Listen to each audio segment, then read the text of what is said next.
बोलो श्री गुरु महाराज की जय। बोलो साचे दरबार की जय।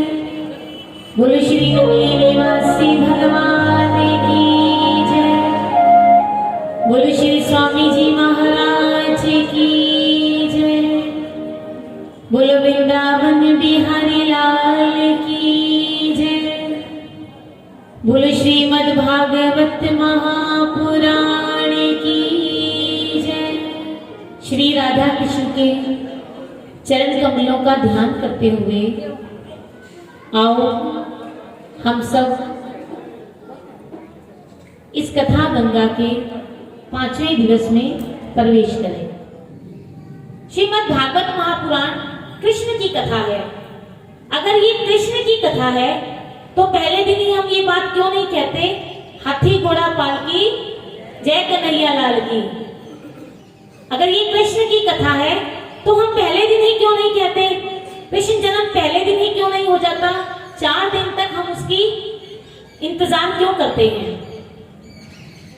तो कहते हैं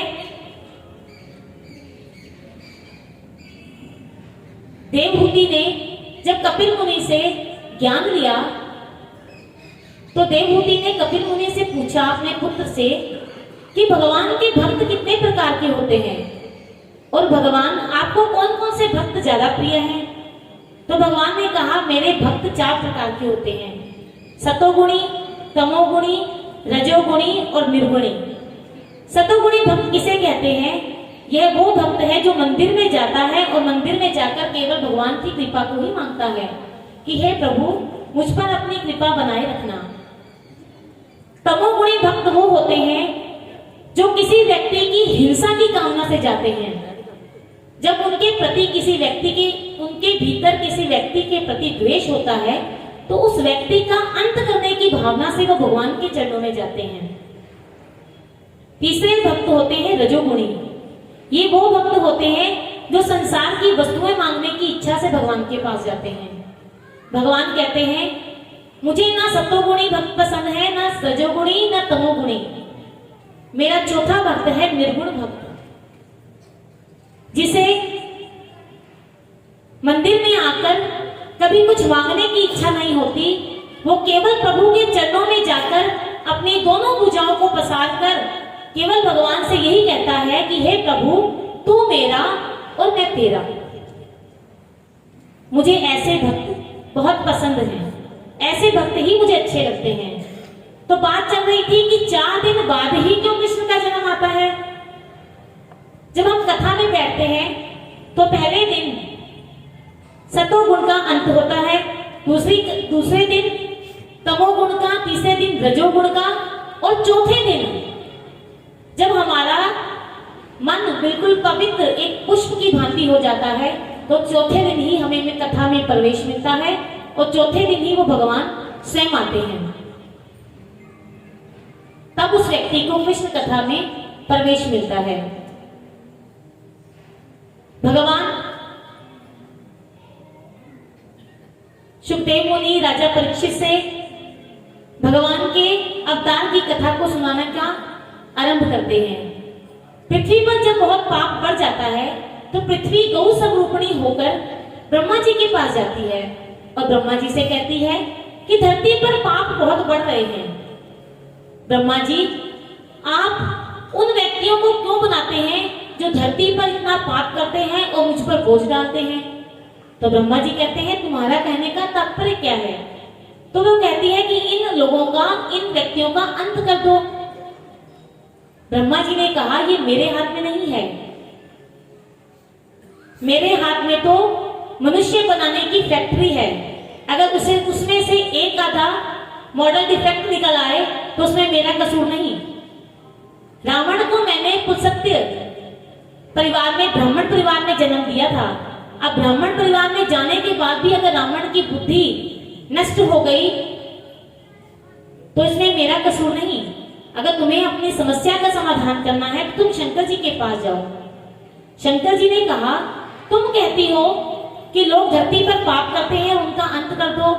देखो पृथ्वी, जब मैं अंत करूंगा तो इन पापियों के साथ साथ भक्तों का भी अंत हो जाएगा। तो तुम क्या चाहती हो, भक्त भी चले जाएं? पृथ्वी ने कहा नहीं। तो शंकर जी ने कहा तुम विष्णु भगवान के पास जाओ, वो तुम्हारी समस्या का समाधान करेंगे। तो विष्णु भगवान के पास सभी देव जाते हैं और कहते हैं वसुदेव गृहे साक्षात भगवान पुरुषः परः जनिष्यते तत्वे प्रत्यात् संभवन्तु सुस्त्रियः। भगवान ने कहा पृथ्वी से तुम क्या चाहती हो? पृथ्वी ने कहा प्रभु इन पापियों का नाश करो। तो भगवान ने कहा, भगवान की आकाशवाणी हुई। भगवान ने कहा वसुदेव जी के यहाँ पर हम साक्षात नारायण कृष्ण बनकर जाने वाले हैं। आप लोग सभी वहां पर अपना अपना स्थान ग्रहण करो।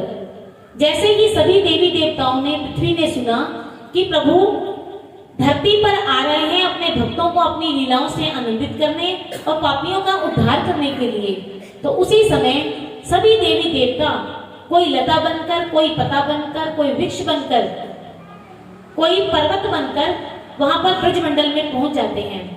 कहते हैं कि ब्रह्मा जी स्वयं पर्वत बनकर वहां गए और भगवान स्वयं भी गोवर्धन पर्वत बनकर वहां गए। सभी ने अपना अपना स्थान ग्रहण किया।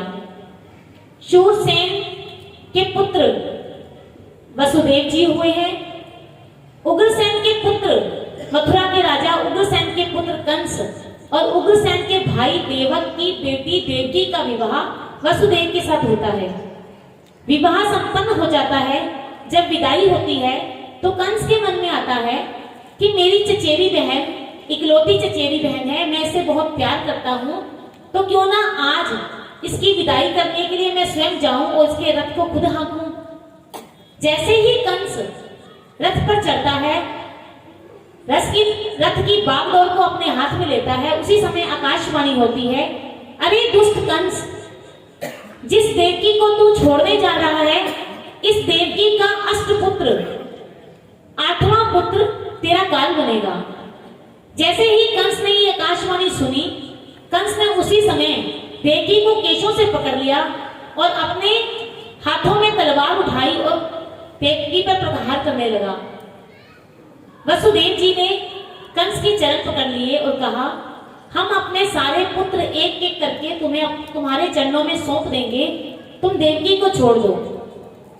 कंस ने कहा, ठीक है, मुझे तुम पर विश्वास है। देवकी वसुदेव घर चले जाते हैं। अब पहला पुत्र जब होता है, वसुदेव जी उसे देने के लिए कंस के पास आते हैं। जैसे ही कंस उस बालक को देखता है, उसके मन में दया आ जाती है। कंस कहता है, मुझे खतरा 8वें गर्भ से है। वसुदेव जी, आप अपने इस पुत्र को घर वापस ले जाइए। अब देवतागण जब देखते हैं कि कंस के मन में दया आ गई, तो देवतागणों ने सोचा, अगर कंस के मन में दया आ गई तो भगवान धरती पर अवतार कैसे लेंगे। तो देवताओं ने नारद जी से कहा, आप जाइए और कंस की बुद्धि को भ्रमित करिए। नारद जी धरती पर आए और कंस के राजमहल में गए। कंस ने उनका बड़ा आदर सत्कार किया और पूछने लगा, नारद जी आप कैसे आए? नारद जी ने कहा, क्या तुमने वसुदेव देवकी के पुत्र को छोड़ दिया जीवित? कंस ने कहा, हाँ, क्योंकि मुझे 8वें पुत्र से खतरा है, इसलिए मैंने इस पुत्र को छोड़ दिया। नारद जी ने कहा, नारद जी ने कमल का फूल लिया और कहा, कंस, क्या तुम्हें पता है इस फूल की पहली पंखुड़ी कौन सी है और आखिरी पंखुड़ी कौन सी है? तो कंस ने नारद जी का इशारा समझा। कंस ने कहा, तुम क्या चाहते हो कि मैं 8वां पुत्र को मार दूं? नारद जी ने कहा, ना ना ना ना, मैं कुछ नहीं कह रहा, मैंने तुम्हें बता दिया, आगे तुम्हारी मर्जी है। कंस उसी समय कारागार में जाता है और देवकी वसुदेव को भी कारागार में ले जाता है, उन्हें वहां बंद कर देता है और 1 2 3 4 5 6 पुत्रों को कंस अपने हाथों से मार देता है। जब 7वां पुत्र होता है, देवकी के गर्भ में आता है, तो भगवान श्री कृष्ण ने योग माया को आज्ञा दी कि कलयुग में लोग तुम्हारी पूजा करेंगे तुम मेरा एक काम कर दो। योग माया ने कहा भगवान से, आप आज्ञा कीजिए। भगवान ने कहा, देवकी के गर्भ में जो 7वां पुत्र है, तुम योग माया से उस पुत्र को रोहिणी के गर्भ में स्थानांतरित कर दो। तो योग माया ने वैसा ही कहा। अब जब कंस को पता लगा 7वां पुत्र हुआ ही नहीं, तो उससे पूछा गया देवकी से, तुम्हारा 7वां पुत्र? देवकी ने कहा, वो तो गर्भ में ही मर गया। अब कंस ने सभी द्वारपालों को सचेत कर दिया, सावधान रहना, क्योंकि 8वां पुत्र आने वाला है। कड़े प्रबंध कर दिए गए, पहरा लगा दिया गया कि अब 8वां पुत्र आने वाला है। भगवान जैसे ही देवकी के गर्भ में आए, ये देवकी बड़ी सुंदर हो गई। भगवान साक्षात प्रकट होकर नहीं आते, भगवान भी मां के गर्भ में 9 महीने रहकर उसी तरह ही आते हैं जैसे एक साधारण मनुष्य आता है। भगवान जैसे ही देवकी के गर्भ में आए, देवकी बड़ी सुंदर हो गई। रोहिणी नक्षत्र में 9वें महीने में मध्य काल के समय, मध्य रात्रि के समय भगवान श्री कृष्ण ने बड़े सुंदर स्वरूप में देवकी मां के गर्भ से जन्म लिया। बोलो बाले कृष्ण भगवान की जय। आंखें बंद करके आप सब भी प्रभु की उस सुंदर छवि का दर्शन कीजिए। तमद्भुतम बालकम मम्बुजे क्षणम चतुर्भुजम शंख गदायुधरम श्रीवत्स लक्षणम गल शोभित कौस्तुभम पीतांबरम सांध प्रयोद शोभवम। तमद्भुतम बालकम, जब बालक का जन्म हुआ तो बालक कैसा था? अद्भुत बालक। अद्भुत बालक कैसा? गदा पद्म हाथ में लिए, पीतांबर पहने, कौस्तुभ मणि पहने, गल में वैजंती माला पहने भगवान देवकी के गर्भ से प्रकट हुए।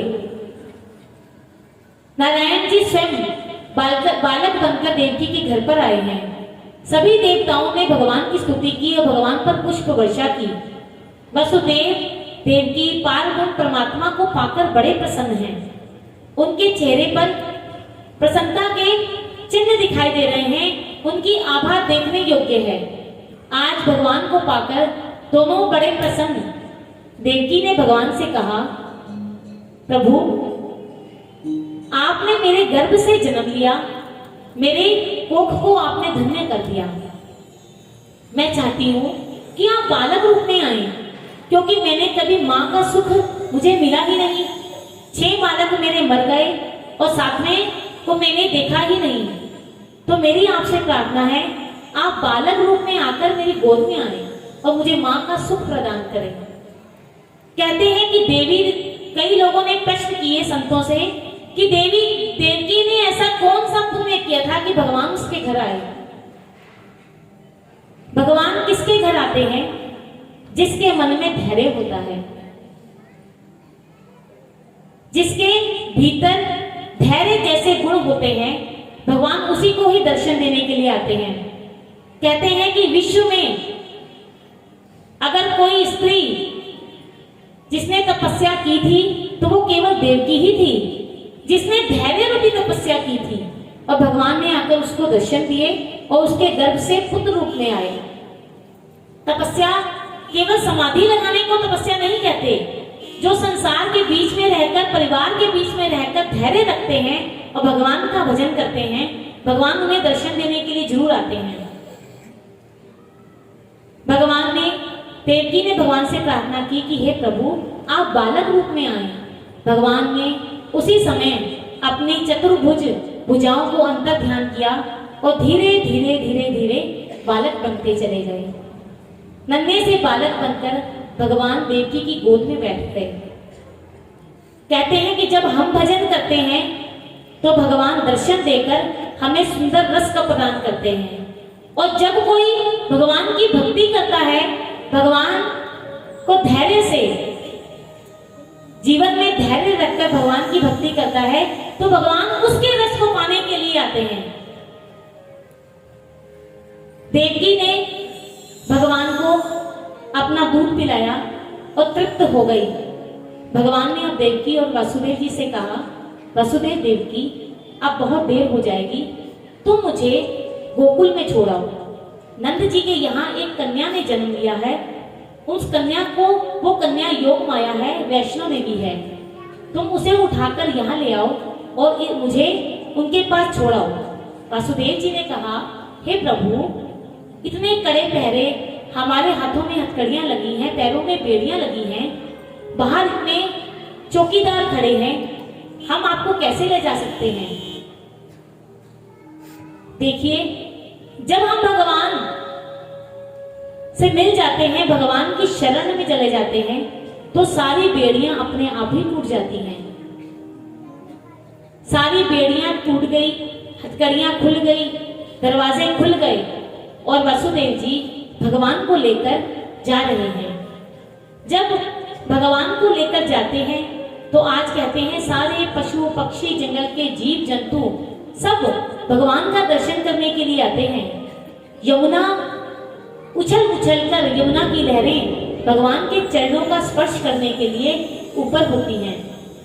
बलराम, दाऊ भैया जो शेषनाग का अवतार हैं, पिछले जन्म के लक्ष्मण हैं, त्रेता युग के जो लक्ष्मण हैं, उनके अंदर सेवा भाव तो पहले से ही था। बोलो श्री गुरु महाराज की जय, बोलो साचे दरबार की जय। तो उन्होंने अपनी सेवा भाव को पूरा करने के लिए जब वसुदेव जी टोकरे में भगवान को लेकर जा रहे थे तो ऊपर से अपने फनों की छाया कर दी। अब धीरे धीरे धीरे करते हुए वसुदेव जी गोकुल में पहुंचते हैं, नंद जी के घर पर, और देखते हैं यशोदा माँ के शैया पर एक छोटी सी कन्या सो रही थी। वसुदेव जी ने क्या किया, अपने पुत्र, अपने लल्ला को उसके पास सुला दिया और उस कन्या को लेकर चल पड़े।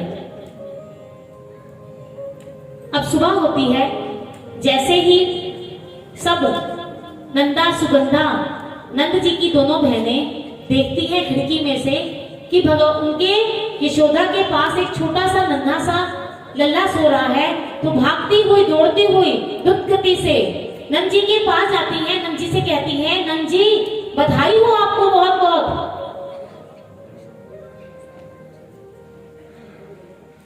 कहती है आपको बहुत बहुत बधाई हो, क्या आप आज जो हम आपसे मांगेंगी क्या आप हमें देंगे।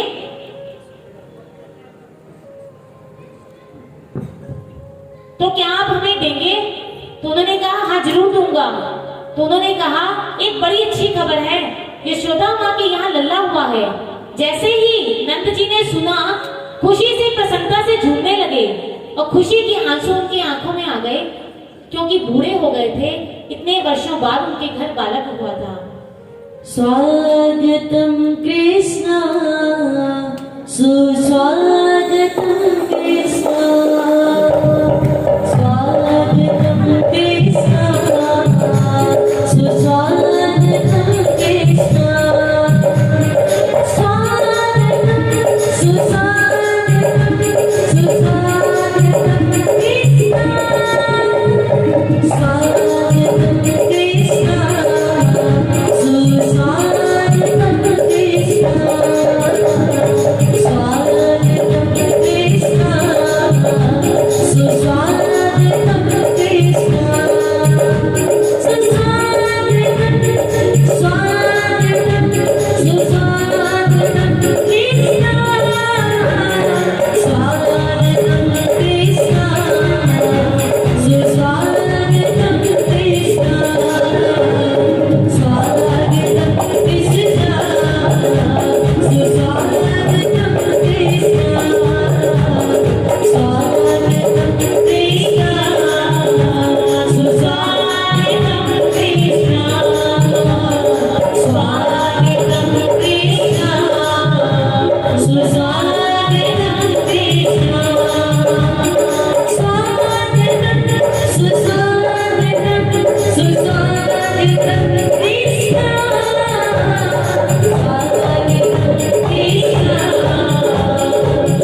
बहुत सा अन्य धन वस्त्र भी दान में दिया।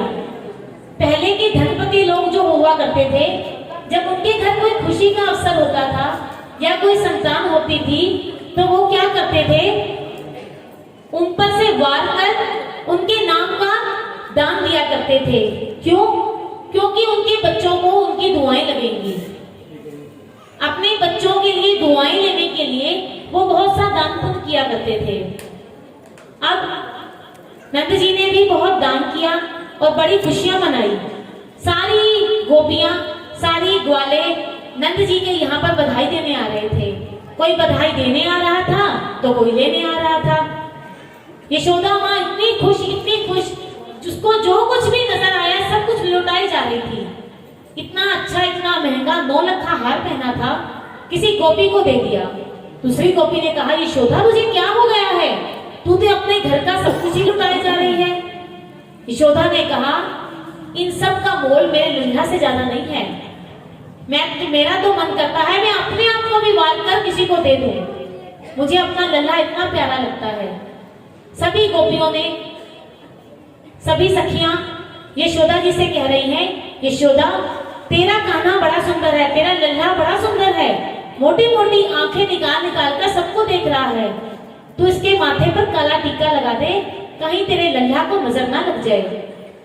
सभी नंदगांव, सभी इतने खुश, इतनी प्रसन्नता से झूम रहे थे। उस समय इंस्ट्रूमेंट तो होते नहीं थे खुशियों को जाहिर करने के लिए, तो क्या कर रहे थे, कोई मटका बजा रहा था, कोई थाली चम्मच लेकर बजा रहा था, और उनके मटकों में जो भी दूध, दही, लस्सी, घी था, एक दूसरे के मुंह उठा कर पेड़े माखन के फेंक रहे थे। एक बूढ़ी माँ जो जा रही थी तो एक ग्वाले ने क्या किया, एक माखन का पेड़ा जैसे ही उसने जम्हाई ली, माखन का पेड़ा उठाकर उसके मुंह में डाल दिया। सब इतने प्रसन्न, इतने खुश, उस आनंद का वर्णन नहीं किया जा सकता। कुछ खुशियां ऐसी हैं जिनको हम वर्णन नहीं कर सकते। आनंद शब्द भी ऐसा ही है जिसका वर्णन नहीं किया जा सकता जब तक उसको अनुभव ना किया जाए।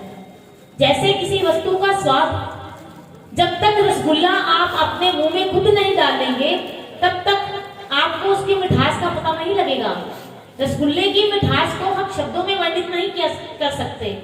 इसी प्रकार भगवान के उत्सव की खुशी को भी हम शब्दों में वर्णन नहीं कर सकते। वो आनंद कुछ अलग ही है। किसी ने एक संत से पूछा, सुख और आनंद में क्या अंतर है? तो संत ने कहा, सुख वो है जो दुख को दबा देता है।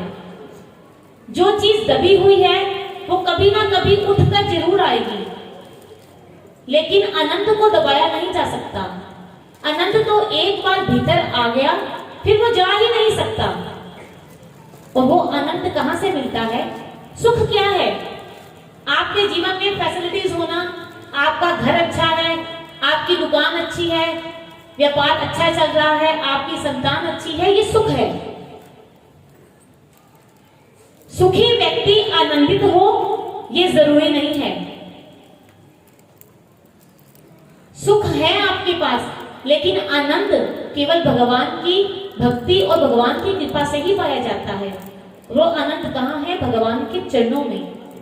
जिसे भगवान के चरणों को पकड़ लिया, फिर उसे जग की कोई माया सता नहीं सकती। जग की कोई माया भी उसके पीछे नहीं पड़ सकती।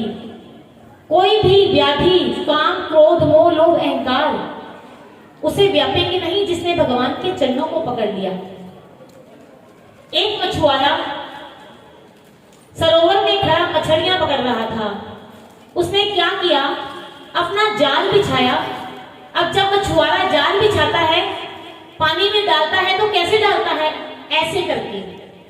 जैसे ही उसने अपना जाल ऐसे करके बिछाया तो एक मछली बड़ी चालाक, जब भी मछुआरा सरोवर में जाल डाले तो वो मछली आकर उस मछुआरे के पैरों के पास आ जाए। अब वो जब मछुआरा मछली डाले जाल तो वो मछली उसके जाल में ना आए। तो इसका मतलब क्या है? जब तक वो मछुआरे के पैरों में पड़ी रही तो वो उस जाल से बची रही। ऐसे ही जब तक हम भगवान के चरणों से लगे रहेंगे तो काम, क्रोध, लोभ, मोह, अहंकार तो दुनिया के कष्ट, विपदाएं हमें अपने जाल में फंसा नहीं सकती। हम हमेशा उसके चरणों में रहकर आनंदित रहेंगे।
भाई कितने ना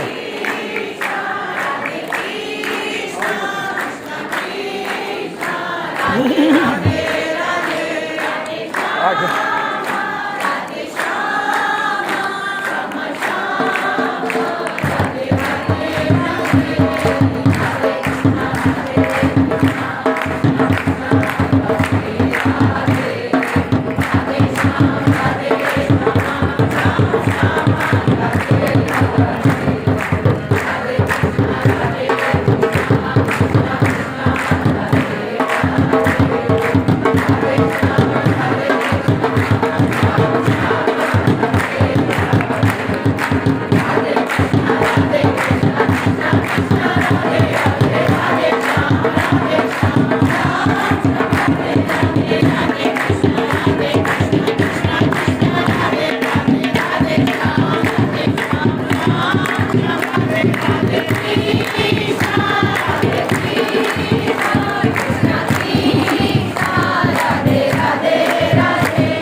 राधे श्याम श्यामा श्याम श्यामा राधे राधे राधे कृष्णा कृष्णा कृष्णा राधे राधे राधे राधे श्याम श्याम राधे कृष्णा राधे श्याम श्याम राधे कृष्णा